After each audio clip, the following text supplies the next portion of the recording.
There was a time not so long ago when I thought my life had hit a dead end. Divorce. It's a word that carries so much weight, so much pain.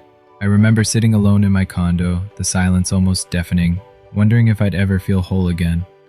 My confidence was shattered, my future felt uncertain, and honestly, I didn't know where to begin picking up the pieces. But then, in the midst of that darkness, I found myself drawn to a simple, powerful verse, Philippians chapter 4, verse 13. I can do all things through Christ who strengthens me. At first it felt like just words, something I'd heard 100 times before. But as the days passed, those words started to take root in my heart. I realized that strength doesn't always come from within. Sometimes it's about letting go, trusting that God can carry you when you can't carry yourself. And so, step by step, I started to rebuild. I bought a new car, not just for the sake of having something shiny and new, but as a symbol of moving forward, of reclaiming my independence. I refinanced my condo, turning what once felt like a monument to my failures into a foundation for my future.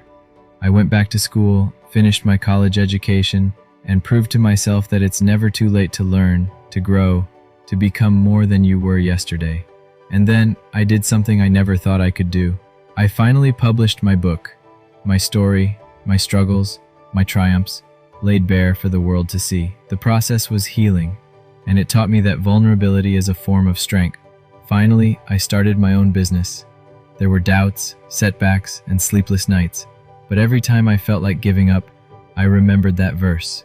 I can do all things through Christ who strengthens me. Not some things, all things.